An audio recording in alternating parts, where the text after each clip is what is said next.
Halo teman-teman semua, apa kabar? Semoga sehat selalu ya.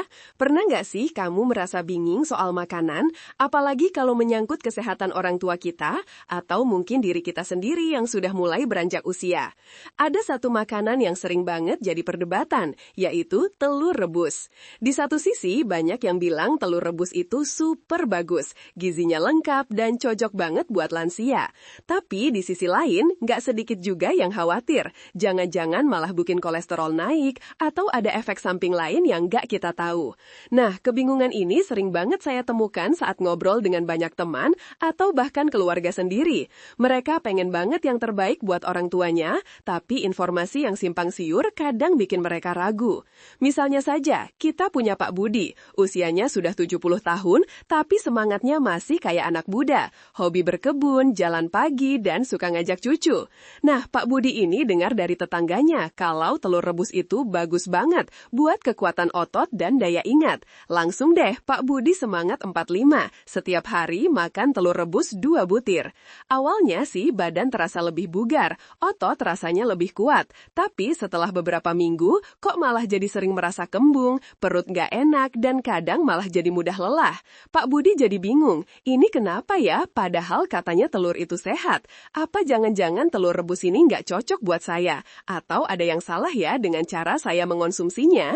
Nah, cerita Pak Budi ini bukan cuma dialami beliau saja loh, banyak lansia lain juga mengalami hal serupa. Ini dia masalah yang sering muncul, niatnya baik, ingin sehat, tapi karena kurang informasi yang tepat, malah jadi timbul masalah baru. Padahal ya, kalau kita telusuri lebih jauh, sebenarnya telur rebus itu memang punya segudang manfaat yang luar biasa, apalagi untuk teman-teman kita yang sudah memasuki usia senja. Ini bukan sekedar omongan kosong loh, ada banyak penelitian dan fakta ilmiah yang mendukungnya. Para ahli gizi sering banget bilang kalau telur itu ibarat multivitamin alami yang komplit. Kenapa bisa begitu? Coba deh kita bedah satu persatu. Pertama, telur rebus itu kaya akan protein lengkap. Apa sih maksudnya protein lengkap? Artinya telur mengandung semua asam amino esensial yang dibutuhkan tubuh kita, yang mana asam amino ini nggak bisa diproduksi sendiri oleh tubuh. Nah, buat lansia, protein ini penting banget. Seiring bertambahnya usia, tubuh kita cenderung kehilangan massa otot. Kondisi ini sering disebut sarkopenia. Kalau otot kita melemah, kita jadi gampang jatuh, susah bergerak, dan kualitas hidup pun menurun. Dengan asupan protein yang cukup dari telur rebus, otot-otot kita bisa tetap terjaga kekuatannya, bahkan bisa membantu membangun kembali massa otot yang hilang. Jadi, kegiatan sehari-hari seperti jalan kaki, naik tangga, atau sekedar mengangkat belanjaan pun jadi terasa lebih mudah. Bayangkan, dengan otot yang kuat, Pak Budi bisa terus berkebun dan main sama cucu tanpa khawatir cepat lelah. Ini kan investasi kesehatan yang luar biasa. Terus, telur rebus juga jagoan dalam urusan meningkatkan daya ingat dan fungsi otak. Kok bisa? Karena ada kandungan kolin di dalamnya. Kolin ini adalah nutrisi penting yang berperan besar dalam pembentukan asetilkolin, yaitu neurotransmitter atau zat kimia di otak yang berfungsi mengatur memori, suasana hati, dan kontrol otot. Jadi, dengan asupan kolin yang cukup, daya ingat lansia bisa tetap tajam, mereka bisa lebih fokus, dan risiko penurunan fungsi kognitif pun bisa diminimalisir.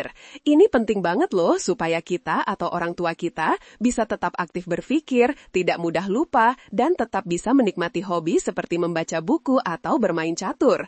Jadi, buat kamu yang ingin orang tuanya tetap nyambung saat diajak ngobrol, telur rebus bisa jadi salah satu kuncinya.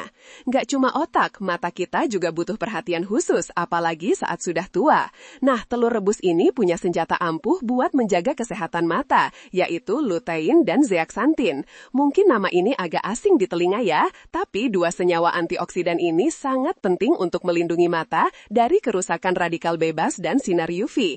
Mereka bekerja seperti kacamata hitam alami yang melindungi retina, terutama bagian makula. Dengan asupan lutein dan zeaxanthin yang cukup, resiko terkena penyakit mata degeneratif seperti degenerasi makula terkait usia atau katarak bisa berkurang. Jadi, penglihatan lansia bisa tetap jernih. Mereka bisa membaca koran, menonton acara favorit, favorit di televisi, atau sekedar menikmati indahnya pemandangan tanpa banyak hambatan. Ini kan penting banget untuk kemandirian dan kebahagiaan mereka. Selain itu, telur rebus juga merupakan sumber vitamin B12, asam folat, dan zat besi yang sangat baik. Ketiga nutrisi ini punya peran krusial dalam mencegah anemia, yaitu kondisi kekurangan sel darah merah sehat yang bisa bikin tubuh jadi lesu, pucat, dan gampang capek. Vitamin B12 dan asam folat bekerja sama dalam pembentukan sel darah merah, sementara zat besi adalah komponen utama hemoglobin yang membawa oksigen ke seluruh tubuh. Banyak lansia yang rentan mengalami anemia karena berbagai faktor, termasuk kurangnya penyerapan nutrisi. Dengan rutin mengonsumsi telur rebus, asupan nutrisi ini bisa terpenuhi, sehingga mereka bisa terhindar dari anemia, tubuh jadi lebih bertenaga, nggak gampang lelah, dan semangat untuk beraktivitas pun tetap membara. Jadi, nggak ada lagi deh cerita Pak Budi yang tiba-tiba lesu kalau asupan nutrisinya sudah tercukupi dengan baik. Sampai sini kita sudah tahu ya betapa luar biasanya manfaat telur rebus ini. Tapi seperti yang dialami Pak Budi tadi, kok bisa ya niat baik makan telur rebus malah jadi masalah? Nah, ini dia intinya. Telur rebus memang super, tapi kalau dikonsumsi berlebihan atau diolah dengan cara yang salah, bisa jadi bumerang. Ingat ya, segala sesuatu yang berlebihan itu memang nggak baik, termasuk makanan sehat sekalipun. Jadi, apa sih solusi dan pemecahan masalah dari kebingungan kita ini? Kuncinya ada pada dua kata penting, bijak dan disesuaikan. Kita harus mengonsumsi telur rebus secara bijak dan menyesuaikannya dengan kondisi tubuh masing-masing. Ini bukan cuma soal berapa banyak telur yang boleh dimakan, tapi juga bagaimana cara kita mengolahnya dan kapan waktu yang tepat untuk mengonsumsinya. Pertama, mari kita bahas soal kekhawatiran gangguan ginjal. Ini sering banget jadi pertanyaan. Katanya kalau kebanyakan protein, ginjal bisa rusak ya? Nah, ini perlu diluruskan. Bagi lansia yang ginjalnya sehat dan berfungsi normal, konsumsi protein dari telur rebus dalam jumlah wajar tidak akan membebani ginjal. Protein justru penting untuk menjaga massa otot seperti yang sudah kita bahas tadi. Masalahnya muncul kalau lansia tersebut sudah memiliki riwayat gangguan fungsi ginjal. Dalam kondisi ini, asupan protein memang perlu dibatasi, karena ginjal yang sudah lemah akan kesulitan menyaring produk sampingan metabolisme protein. Jadi, kalau orang tua kita punya masalah ginjal, sangat penting untuk berkonsultasi dulu dengan dokter atau ahli gizi. Mereka yang akan memberikan rekomendasi jumlah protein yang aman dan sesuai dengan kondisi ginjalnya. Jangan main tebak-tebak sendiri ya, karena setiap kasus itu unik. Kedua, soal kolesterol. Ini nih biang kerok yang sering bikin telur jadi sasaran empuk. Telur kan tinggi kolesterol, nanti jantung bermasalah. Eits, tunggu dulu. Memang benar kuning telur mengandung kolesterol, tapi penelitian terbaru menunjukkan bahwa kolesterol dari makanan, termasuk telur, tidak secara langsung dan signifikan meningkatkan kadar kolesterol jahat atau LDL dalam darah bagi kebanyakan orang sehat. Tubuh kita punya mekanisme sendiri untuk mengatur kadar kolesterol. Yang justru lebih berbahaya adalah lemak jenuh dan lemak trans yang sering kita temukan pada makanan olahan atau cara memasak yang salah. Nah, ini dia poin pentingnya untuk lansia. Kalau telur rebus diolah menjadi telur balado dengan santan kental atau digoreng dengan minyak jelantah dan mentega dalam jumlah banyak, baru deh itu bisa jadi masalah. Lemak jenuh dan lemak trans inilah yang memicu penumpukan kolesterol jahat. Jadi, solusinya adalah dengan tetap memilih telur rebus sebagai cara pengolahan utama. Telur rebus itu minim lemak tambahan, praktis dan gizinya tetap utuh. Kalaupun mau digoreng, gunakan sedikit minyak sehat seperti minyak zaitun atau minyak canola, dan hindari menggoreng terlalu sering. Ingat ya, fokusnya bukan pada kolesterol telur itu sendiri, tapi pada cara pengolahan dan lemak tambahan yang kita gunakan.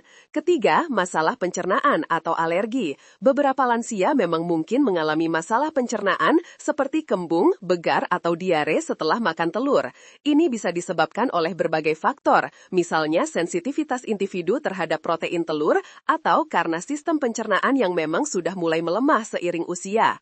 Ada juga kasus alergi telur, meskipun lebih umum terjadi pada anak-anak, tapi tidak menutup kemungkinan pada lansia. Gejala alergi bisa berupa gatal-gatal, ruam, bengkak, atau bahkan kesulitan bernafas. Kalau Pak Budi tadi merasa kembung setelah rutin makan telur, mungkin saja ada sensitivitas di pencernaannya. Solusinya, perhatikan respons tubuh. Mulailah dengan porsi kecil, misalnya 1 butir telur rebus sehari. Lalu amati bagaimana tubuh bereaksi. Jika tidak ada masalah, porsi bisa ditambah sedikit demi sedikit. Jika muncul gejala pencernaan yang tidak nyaman, coba kurangi porsi atau frekuensinya. Kalau gejala alergi muncul, segera hentikan konsumsi telur dan konsultasikan dengan dokter. Penting untuk diingat, tidak semua orang akan mengalami masalah ini. Jadi, jangan langsung takut ya. Kenali tubuhmu sendiri, itu kuncinya. Nah, setelah kita tahu masalah dan pemecahannya, sekarang saatnya kita masuk ke tips praktisnya. Ini dia panduan lengkap buat kamu dan orang tua tercinta supaya bisa menikmati manfaat telur rebus tanpa khawatir. Tips praktis mengatasi masalah dan mengoptimalkan manfaat telur rebus untuk lansia. 1. Porsi yang tepat itu penting banget. Ini nih yang sering jadi pertanyaan, berapa sih jumlah telur rebus yang ideal? Untuk lansia sehat tanpa kondisi medis khusus, mengonsumsi 1-2 butir telur rebus setiap hari umumnya aman dan sangat direkomendasikan. Ini sudah cukup untuk memenuhi kebutuhan protein dan nutrisi penting lainnya tanpa menimbulkan resiko. Tapi ingat ya, ini bukan angka mutlak. Kalau orang tua kamu punya aktivitas fisik yang sangat tinggi, mungkin butuh sedikit lebih banyak. Sebaliknya, kalau ada kondisi kesehatan tertentu, seperti yang sudah kita bahas tadi, porsi ini bisa berbeda.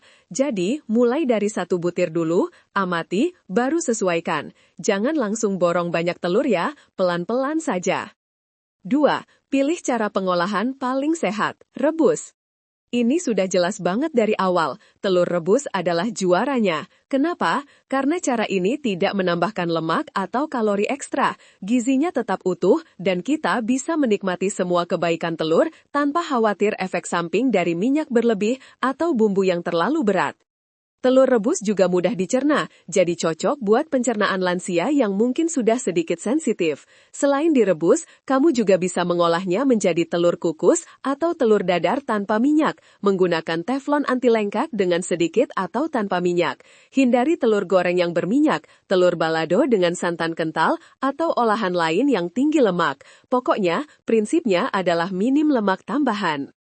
3. Variasi menu itu kunci. Meskipun telur rebus itu sehat, bukan berarti harus makan telur rebus melulu setiap hari tanpa variasi. Tubuh kita membutuhkan beragam nutrisi dari berbagai sumber makanan Jadi, kombinasikan telur rebus dengan makanan sehat lainnya. Misalnya, untuk sarapan, sajikan telur rebus dengan selembar roti gandum utuh dan irisan alpukat, atau dengan semangkuk oatmeal dan buah-buahan. Untuk makan siang atau malam, telur rebus bisa jadi tambahan protein pada salad sayuran segar, sup bening, atau nasi merah dengan lauk sayur tumis. Dengan variasi ini, orang tua kita tidak akan bosan, dan asupan nutrisi dari berbagai sumber pun akan terpenuhi. Ingat ya, piring sehat itu warna-warni. 4. Perhatikan tanda tubuh dan catat jika perlu. Ini penting banget, terutama kalau orang tua kamu punya riwayat sensitivitas makanan atau masalah pencernaan. Setelah mengonsumsi telur rebus, coba perhatikan bagaimana tubuh bereaksi. Apakah ada rasa kembung, mual, diare, atau gejala lain yang tidak nyaman? Kalau ada, coba catat kapan terjadinya, berapa banyak telur yang dikonsumsi, dan bagaimana cara mengolahnya. Informasi ini sangat berguna saat kamu berkonsultasi dengan dokter atau ahli gizi. Dengan begitu, mereka bisa memberikan saran yang lebih spesifik dan tepat sasaran. Jangan diabaikan ya, tubuh kita itu pintar. Dia akan memberikan sinyal kalau ada sesuatu yang tidak beres. 5. Jangan lupa, konsultasi dengan tenaga medis adalah prioritas. Ini adalah tips paling krusial dan tidak boleh dilewatkan. Setiap individu itu unik, apalagi lansia yang mungkin punya riwayat penyakit tertentu seperti diabetes, tekanan darah tinggi, penyakit jantung, atau masalah ginjal.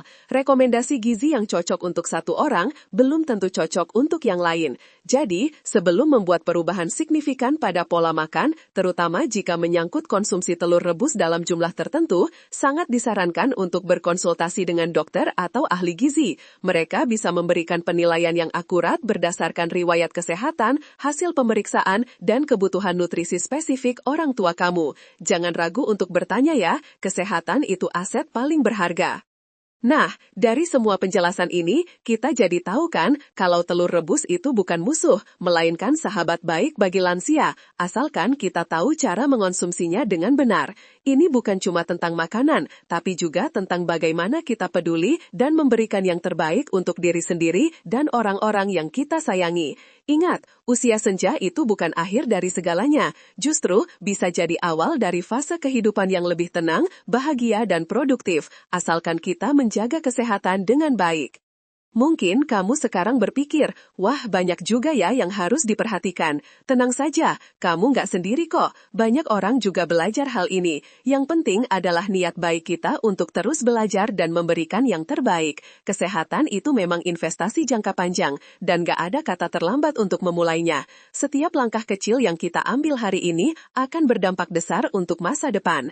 Coba bayangkan, dengan tubuh yang bugar, daya ingat yang tajam, dan penglihatan yang jernih, orang tua kita bisa terus menjalani hari-hari dengan penuh semangat. Mereka bisa tetap aktif bersosialisasi, menekuni hobi, dan menikmati setiap momen bersama keluarga. Bukankah itu yang kita semua inginkan? Melihat orang tua kita bahagia dan mandiri di usia senja adalah kebahagiaan tersendiri bagi kita. Jadi, jangan pernah menyerah ya dalam mencari informasi yang benar dan menerapkan gaya hidup sehat. Ini bukan hanya tugas, tapi juga bentuk kasih sayang. Memberikan makanan yang bergizi, memilih cara pengolahan yang tepat, dan selalu memantau kondisi tubuh adalah wujud nyata dari kepedulian kita. Dan ingat, semangat positif itu juga bagian dari kesehatan loh. Kalau hati senang, pikiran tenang, tubuh juga jadi lebih sehat. Mungkin ada di antara kamu yang punya pengalaman menarik nih soal konsumsi telur rebus untuk lansia, atau mungkin punya tips lain yang ampuh. Penasaran banget deh pengen tahu cerita kamu. Atau mungkin ada pertanyaan yang masih mengganjal di pikiran, jangan sungkan untuk berbagi ya. Yuk sama-sama kita sebarkan informasi positif ini, karena semakin banyak yang tahu, semakin banyak pula yang bisa merasakan manfaatnya. Kita bisa saling menguatkan dan mendukung satu sama lain dalam perjalanan menuju hidup sehat. Terima kasih sudah menyimak sampai akhir ya teman-teman. Semoga informasi ini bermanfaat dan bisa jadi bekal berharga untuk menjaga kesehatan diri sendiri dan orang-orang tercinta. Ingat selalu, kesehatan itu anugerah dan menjaganya adalah tanggung jawab kita. Like, share, komen pengalaman Anda di bawah ya. Disclaimer, informasi yang disampaikan dalam narasi ini bersifat umum dan tidak dimaksudkan sebagai pengganti nasihat medis profesional. Selalu konsultasikan dengan tenaga medis atau ahli gizi jika Anda atau orang tua Anda memiliki kondisi kesehatan khusus atau sebelum membuat perubahan signifikan pada pola makan.